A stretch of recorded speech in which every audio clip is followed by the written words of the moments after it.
Welcome to Conversations on the Rocks, the podcast where the drink is strong and the stories are stronger. I'm your host, Kristen Dokas, and this isn't your average chat fest. Here, real people spill the tea alongside their favorite drinks, from the hilarious to the heart-wrenching. Each episode, a wild card. You'll laugh, you may cry, but you'll definitely learn something new. So grab whatever wets your whistle and buckle up. It's time to dive into the raw, the real, and the ridiculously human. Let's get this chat party started. Hey friends, it's Kristen, and you are sitting in on Conversations on the Rocks, the show that is as random as I am, as well as the questions that I tend to ask my guest. I am here with, I'm just going to call you my old friend, but he's not old. He's just like, we've been friends for a while, Paul Gosselin. And the fun thing about this is that Paul and I met over Twitter, formerly known as Twitter, now X, which I'm not on anymore because they took my blue check away. And not only was it just Twitter, but it was over a shared love of guiding light. So I am a total latchkey kid. I'm a few years older, a lot of years older than Paul. And, you know, I was a total Gen Xer, latchkey kid. And I think at 7, I've started staying home by myself, and who would do that now? And I would come home from school, and that was my ritual. I would get home and I would watch Guiding Light. And that was just, and I watched it pretty much, you know, once I started having kids, it wasn't as easy to watch it, right? So I watched it as much as I steadfast until I started having a family. And then the saddest day, not the saddest day of my life, but one of the saddest TV days of my life was the day that the light went out. Oh, same. So, absolutely the same. So Paul, tell us a little bit about yourself. And I definitely want you to touch on Misguided, because it's a great segue talking about Guiding Light into what you do, which will be a great segue into our conversation today. So thank you for having me back again. I very much enjoyed being here the first time around. This is a three-peat. Remember the time you called in when I was on the radio station? Oh my gosh. Yes. That was shortly after we connected online, and I was hosting a radio station, and you called in and we did that. Okay. So three-peat. Mm-hmm. Oh yes. So I also grew up, I loved Guiding Light. I was introduced to it by my mom and my grandma, and I would go over to my Nana's house and we would watch Guiding Light after school. And it was just captivating, I think is the word. And I don't know if that was just me trying to find something bigger than myself to be a part of, because I just wanted that in my life. And Guiding Light sort of like took hold of me. And at the same time, I wanted to be an actor, wanted to have a career as an actor, and thought, what is the best possible acting job I could get is a soap opera, because it's like almost a 9 to 5 and you work almost all year round. And I thought, this is something I think my parents can get around. Like, they can wrap their heads around. This kid's have a 9 to 5 job. He wants to have stability as an actor. So like, have him go after a soap opera. And so that's what I did. Found myself in New York City wanting to be on Guiding Light, and went to the School for Film and Television, that it was known at the time. It's now called the New York Conservatory for Dramatic Arts. And they had an acting for daytime dramas class. And that was the only reason I went to this school. I studied with... I can only imagine what the sessions were like in that. Like, were they like, here's how you like... I mean, just think how dramatic soaps are. Yes. So, like, it's like, here's how you kiss. Here's how you do this. Yes. So there were things that were taught. So I was taught... I took this class in different forms. Once was with a former casting director from Guiding Light, Jimmy Bohr. And then I took it with an actress who was on As the World Turns, Maggie Reed, who is best known for having she's the only person in daytime to have her head shrunken. Oh, I remember that. Her character. Yes. Shannon O'Hara, or I think it was her character name on As the World Turns. So I took classes from her, and there's so many different like ways that soap operas are shot that regular TV shows are shot. I don't know. That's the right way to say that. But there's like 3 cameras usually, and different ways you're positioned, and they always taught you to kiss with your leading lady's head facing towards the camera because that's who they want you to see. And I mean, granted, there's a whole dynamic Science. to filming. Science, that's it. Oh my gosh, crazy. So anyway, so that's me in a nutshell. So wanted to be a soap opera actor, went to school for it, and then ended up booking my first daytime role on One Life to Live. And I thought, dreams are happening. This is happening. We're moving and shaking in New York City. Fast forward to 2009, Guiding Light gets canceled, and I didn't see a reason to stay in New York anymore, so I moved to Los Angeles. And I moved to Los Angeles without any sort of plan, didn't have a place to live, bought a car in New York and just drove west. And 12 years later, I'm still here. So I created this web series based on my love of guiding light and wanting to be a soap star. And it's called Misguided. We're hashtag reigniting the light. And I asked friends that have worked in soaps to be on the show. That they've worked on Young and the Restless, All My Children, Guiding Light, and then ended up progressing into 3 seasons worth, hiring more people that I had never met but I've always wanted to work with, who were on General Hospital and older actors from Guiding Light. And it's just been a really fun, creative journey that I've been on through this whole love of Guiding Light that just sort of paved the way for me. And it's fabulous. I'll have to make sure that I put the link to your YouTube channel in the notes. When we were talking, it's really brave, I think, to take on a project like that. It's one thing to have a hobby, and it's another thing to take something that you're really passionate about and try and turn it into something that not just feeds your soul, but feeds your stomach and pays your bills, right? Mm-hmm. Did you ever have to stop this process, this passion project? Yes. So the series was created shortly after I did a storytelling show called Mortified. Basically, Mortified is similar to The Moth. It's like a storytelling show where one person gets up on stage and reads things that they created as an angsty youth, whether it's a Dear Diary, love letters, or in my case, letters to the executive producer and head writers of Guiding Lights on how to make the show better. And it sort of initiated and re-sparked the Guiding Light love that I had. So I created this show because someone said, create something from that.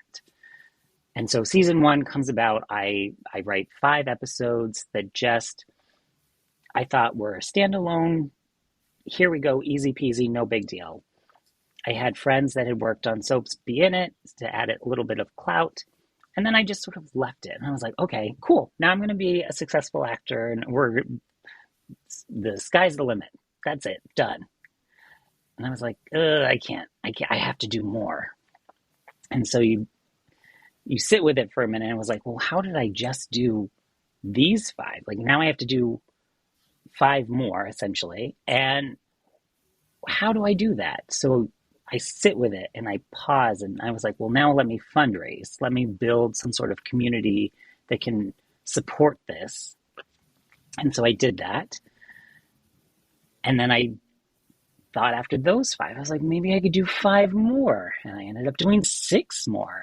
So those pauses happened because I just was like, okay, I think maybe I need to do more. But then something big happened with the pandemic and it just stopped all of that momentum. And the last time we talked was, yeah, go ahead.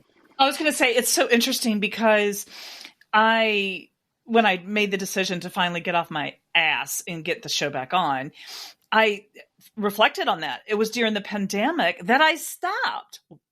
You would think that would have been the perfect time for us as creatives to, man, just be churning that stuff out. And we didn't. We didn't. Why do you think that was? Do you think it was just we needed to survive, that like it was just too much? I think yes and no. I re-listened to our podcast from the first time, from the, I guess, the second time, and we talked about how people were no longer commuting.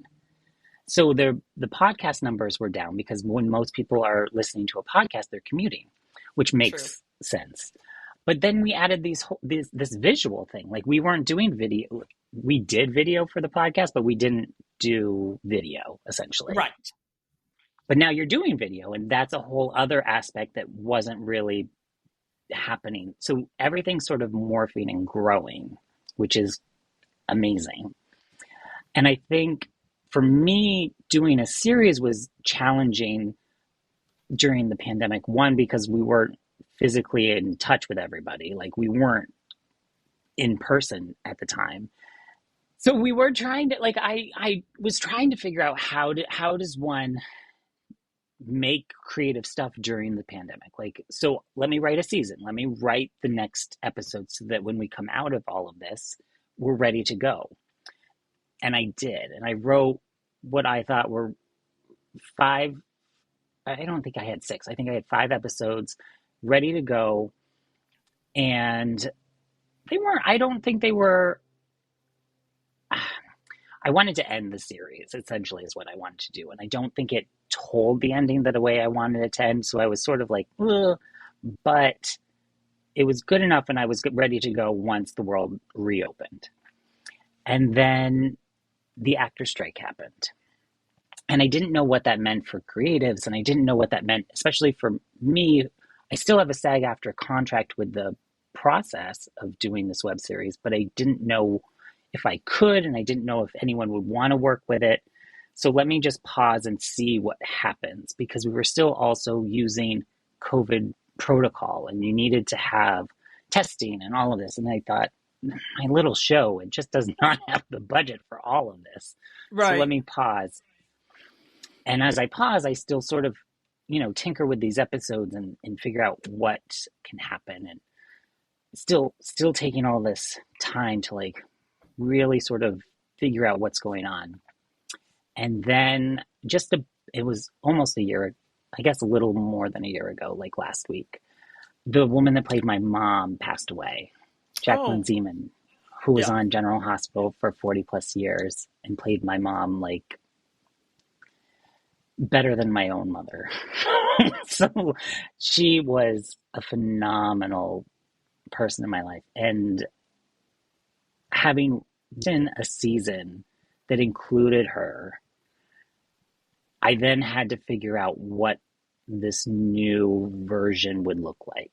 Right. And I think that that's the part where I needed to give myself the most grace and most pause to, like, figure out what's the show going to look like now. And so I'm still figuring it out. I think I'm good. I actually joined a writer's group to keep myself accountable to, like, I was going to say accountability. Yes, oh my God, it's so helpful. I'm so thankful for this group, and we've only recently been doing it. So it's like, oh, that's amazing. But I feel really good about the pause that I took instead of trying to rush into figuring out what this looks like. How do I do all of this without just making it messy now? Because given all of these outside circumstances that have happened, because Misguided was here before Jackie Zeman joined, and it will be here, now that she's gone, but it will still be a part of everything. And I think it takes maturity. And we were talking about this a little bit in the beginning, to learn how, but I know the answer, but again, it's a maturity thing. Why do you think it's so important for us as human beings, not just creatives, but as human beings, to give ourselves grace. And before you answer, I want to like kind of preempt that by saying that, like we were saying, how much has changed in the past 4 years, right? Yeah. And we move at such lightning speed. And the instantaneous gratification, it's not even instant gratification anymore, it's instantaneous, like right now. And I think people struggle with, if they don't get something done, soup to nuts, A to Z, in some arbitrary piece of time, they're failures.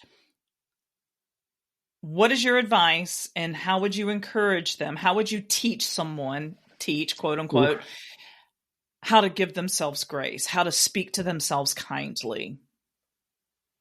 Wow. I love that question.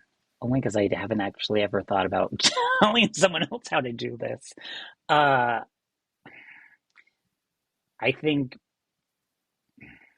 taking a breath is so important, and actually the first step in like giving yourself grace is like, because our lives were so like you said, we just want everything so fast, so everything is moving at lightning speed. So if you take 1 second to just breathe, it sort of stops everything else. Like it just forces you to pause. And as soon as you take that first pause, the next ones are easy. I don't want to say they should become easier, I think is how I should say. Well, I think if you allow yourself that pause, or as we say in the theater world, the pregnant pause, and everything doesn't fall apart. I think people need to. I think you need to see firsthand that if you just stop and pause and pump the brakes, whatever phrase you want to use, give yourself some, and everything doesn't fall apart, and all that stuff that you were so worried about is still there tomorrow. I think you're right. Then it becomes a little bit easier. So the next time you go, I've seen this movie and I know how it ends. Exactly. I think that once you allow yourself to almost relax into the pause, it becomes easy. Like it just is like, okay. And it almost gives yourself the sense that you're clear-headed and that you can figure out like what might be the next step that you should be doing. Okay, I'm going to take this pause and I can see now like this step is next, and then this will lead to this, and it makes things a little bit more manageable. And I know that that's what I did. Like I mean, death and is a whole other issue, but like giving yourself that pause to grieve and like have the moments of like, I'm not going to write today because I'm feeling this, but I know that I will write, and I know that it will happen. It's not happening now, and it won't happen at this moment. Here's the thing. Sometimes we need to just step away from something that we're in, and you step away. It's like, why do you think some of your best ideas come when you're in the shower or while you're driving?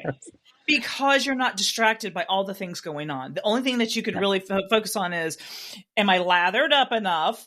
And is that a-hole coming into my lane, right? So those are when most of us have our most brilliant, like, aha moments, is when we're in the shower, because you're completely, there's none of the stuff around you. So taking that pause, getting away from what you're so bent on doing, that, and then you can come back and you're refreshed. Hear what actual AI-generated voices are saying about the Wheeler's Dog podcast. It can be amusing. It's better than going to the dentist. The award-winning Wheeler's Dog podcast can be found just about anywhere that you get podcasts. Listening to Eugene is better than looking at Eugene. Let's put it this way. The Wheeler's Dog podcast is better than having your leg broken by a loan shark. If AI-generated voices are saying that about the Wheeler's Dog podcast, shouldn't you be a listener too? This, I think, is a good opportunity for us to segue into your other world. And so Paul is a true This Is Us Manny. He's the Manny. So there was a big change in your family that you are a manny for. So another time that you had to take a big pause. Yeah, I've been a manny. 2016, I think I started. I have two little boys, Oliver and Jasper. Oliver is 8, so he was 5 months old when I started watching him. 5 months of like baby bliss. Like The smell. I don't know how I got so lucky. Oh, everything about it. Oh, just thinking about like changing diapers. I'm like, whoa, I was doing that. But I did, and I like love it. I was living my dream of domestic bliss, watching soap operas and feeding a baby a bottle and like folding laundry. That's literally all I wanted in my life, and I was living it. So doing that for day in and day out, multiple days a week. We're going to call you Paul Cleaver instead of June. Yes, please.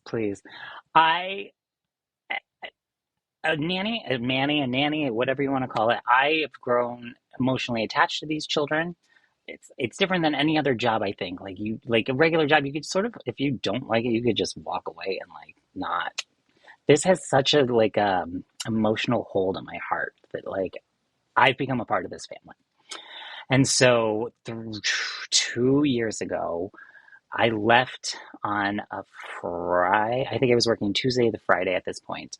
And I left on Friday and went about my weekend. Sunday night, I get a phone call from the mom that I work for. And she was like, can I call you? Can we talk about Oliver? And of course, so call me. She calls. She's like, we're in the hospital. Oliver's been drinking a lot of water. He's been peeing a lot. He has diabetes. And it's like, I'm sorry, what? Out of the blue. And so I went into work the next day, was watching the younger boy, Jasper. And Oliver was in the hospital for the day. He came home later that night. And from that moment, life just sort of changed for all of us, especially Oliver. But like for all of it, like we all sort of had this moment of like, something is very different now. Like our lives are all no longer what they were last Friday when I left. That's a major diagnosis. One of my best friends, one of my oldest and longest friends was diagnosed with type 1 diabetes when she was a freshman in college.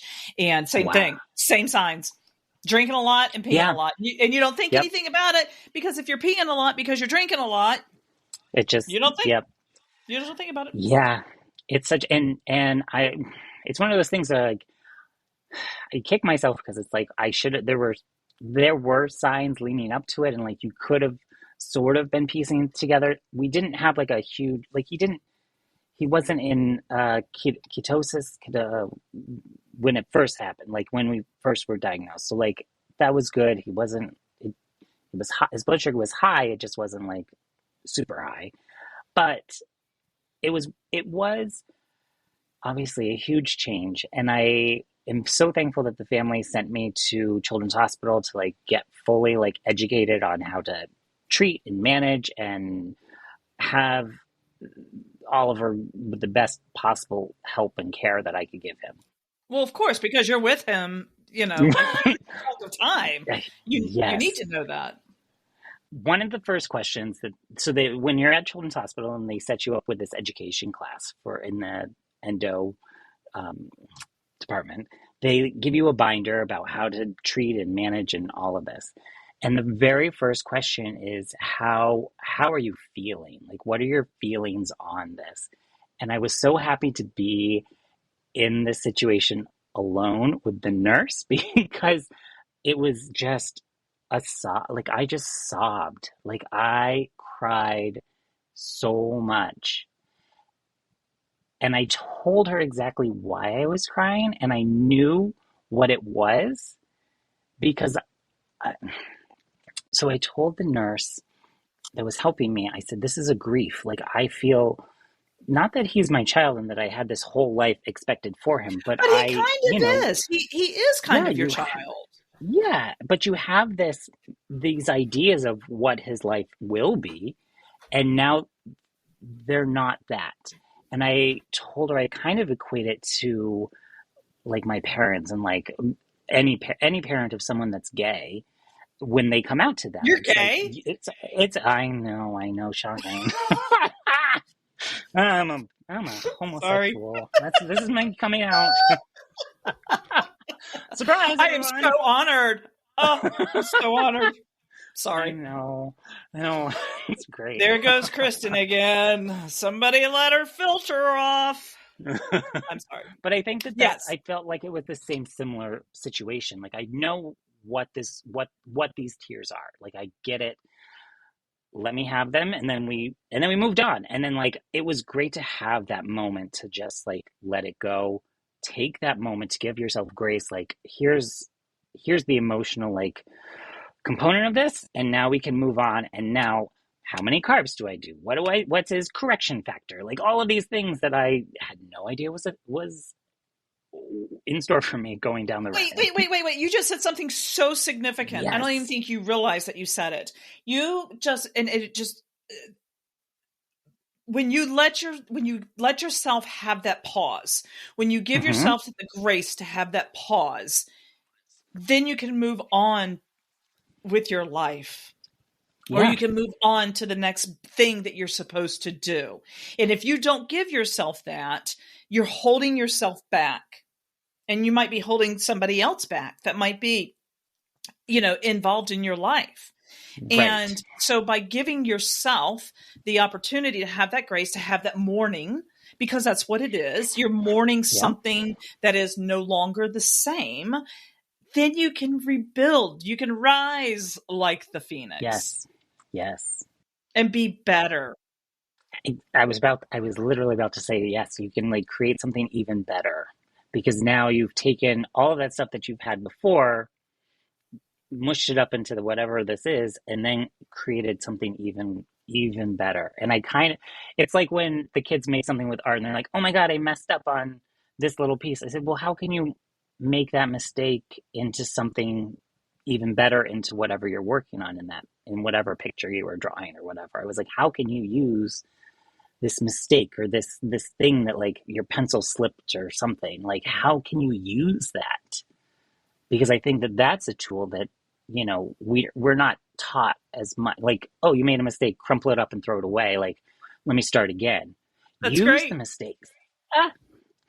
Use the mistakes and learn from them and use them, because then I think that that's where you're able to like help yourself with the grace that you can have and like give yourself a full bucket.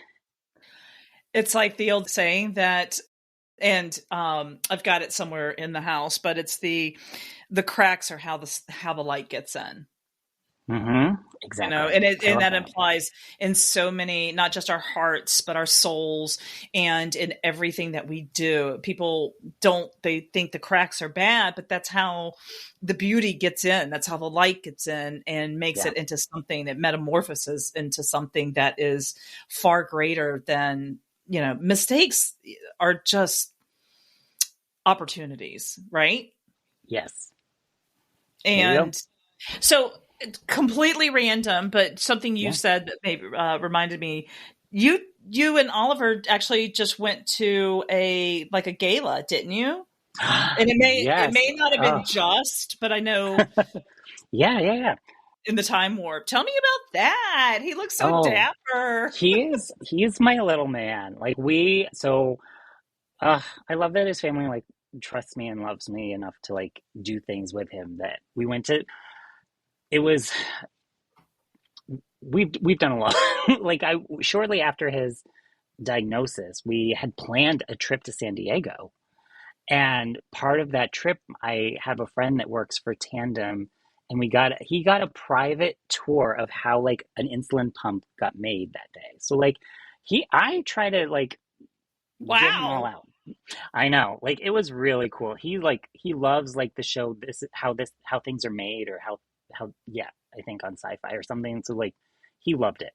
But the gala that we went to was at California Adventure, Grand the Grand California Adventure Hotel, but it was for his diabetes camp. And so this was our second year that we went, and we make it a whole like Disney weekend. So I pick him up from school early on Friday. We drive down, just the two of us, and we do Disneyland. So I think this year we did both parks. Yeah, we did both parks. We stayed at the new Pixar hotel. He is so, he just loves to talk to people. So like we're checking in, like I didn't know where there was like construction or something. So we were checking in. It was like almost a self check-in for the hotel, but I was like, I don't know where to go. Let's just go like talk to someone. Let's go So we went to the explore. yeah. So we went to the front desk and he's like, hi, we're here to check in. This is my Manny, Paul. And I was like, I just let him take the reins. He knows what. Let's just do it. Like, why do I need to say anything? The person at the front desk loved him so much. They like gave him a like Pixar backpack with like activities in it. It was like so cute. I was like, do I get one of these? Because I'm a bigger Disney fan than this kid. I paid. Right. Where's mine? Yeah. So we did a whole Friday, Saturday Disney weekend. The gala was that night, and it was, I forget the guy that hosted. He's on one of the Marvel. I don't think it was Supergirl, but he was someone. He also has type 1 diabetes, but he's in like the CW Marvel universe. I forget what his name is, but I would only know his character name. Yeah, I'm not sure. But anyway, it's such a lovely experience, and that I'm able to like, now I'm able to take him places, and like we go to Disneyland and I can handle his diabetes and figure out like, okay, let's go get these snacks and like figure out. I'm like maybe a little OCD, but but I bring like a little mini scale, because then we can weigh like the slices of pineapple and how much pineapple is this and like what are the carbs, and I don't think that's OCD. I think that's just being a very caring person, right? And I mean, that ish is serious. I mean, yeah. The last thing you want, especially because of all the excitement and stuff like that at a park, I mean, in general, definitely. But I mean, like at a park that's the last place you want that to happen. Oh, absolutely. I did learn, like, one of the biggest lessons that I've learned. This is our second year going, just Oliver and I, for Disneyland. And I know this isn't for everybody. And I know that, like, I'm in a very different situation because I'm not paying for this Disney trip. It's his parents. But I have learned, and this is giving myself grace, in that the Disneyland experience that I would like to have is not going to be the Disneyland experience that we are going to have. And I'm going to allow him to dictate what our day looks like. Because if I try to force any sort of expectation on the day, it's going to go south real fast. So like, Oliver, what are we going to do? If we're going to ride this 3 times in a row, fantastic. Let's do that. And it makes it for a day that there are no breakdowns. Like there was no like full-on meltdown. He just had like the best day. And he said at one point he just wanted to go back to the hotel and chill. And I was like, perfect. Okay. Let's go do that. We've done enough. Like for right now, let's go back. It worked out because we had to change his CGM and his Dexcom. So that was great. It's the longest 2 hours of my life. But yeah. But in addition to giving yourself grace, one of the biggest things that you learn too is that the fastest way to be disappointed is to have expectations. Absolutely. I mean, pretty much with everything. I set the bar real low. Absolutely. Like it's hard to be disappointed when the bar's like way down here. But it's really hard to do that when you're young. You are your younger you. Right? Because society tells us these are the expectations, right? And then we as individuals go, okay, well, my expectation is that I'm going to do blah, blah, blah, blah, blah, blah. It isn't until later that you go, that's some malarkey right there. Yeah. And, when you let go of expectations, it's just such a freeing thing. And then you truly do enjoy all the things that are around you. So we're about to wrap up, and I'm going to throw something on you that I've just decided, like while I was talking to you, that I'm going to make an every guest thing. I'm going to just ask a really weird random question, and I want you to answer it. Okay. I think for you, I'm going to say, do y'all have winter coats out there in La La Land? Then I can't ask you that. I was going to say I do. I mean, it's not like a full-on winter, but it's just in case I go traveling. And like I've gone up to Portland. I'm not going to ask you that question because that's a like if you have a winter coat question. So, so you find yourself with an unexpected day off. Oh. Nothing to do. Absolutely nothing to do. And you got some cash in your bank account, right? What are you doing? What are you doing for the day? Wow. Or it doesn't have to be the whole day. It can be just one thing. Almost like what's your little guilty pleasure that you would be like, I'm out of here. Let's go do this. Just one day though. That's all I need. One day unexpected off. I would probably go to Disneyland and just spend the day. I haven't done just me though. I used to do Disneyland all the time. I like it. Oh gosh. I had an annual pass. It was lovely. And I would go down at least once or twice a month. And I think I haven't done that in a long time. And I would definitely do that. Like I'm one of those people that just has like the favorite things that I like to do when I'm there. I like to go to the animations building and like just sit and look at how amazing it is. And also the AC. But it's California. It's truly like my favorite building I think ever. Like it's so beautiful inside. And the fact that I don't know if you knew this story, but it's so like John Stamos proposed to his wife in that building. Oh, that's so cool. The story is I just finished his book recently, and like he had it all closed down, and he went in, and it was just the two of them, and this whole if I get proposed that way, yes, the yes is coming. Like, I don't think I'm going to get married, but like the yes would definitely come. Anyway, but Disneyland, I think, is the one thing. Like, if I had no plans, like I just unexpected day off, yeah, I'd hop down and go to Disneyland. I love it. I love it. All right. Well, thank you, my friend, for our three-peat.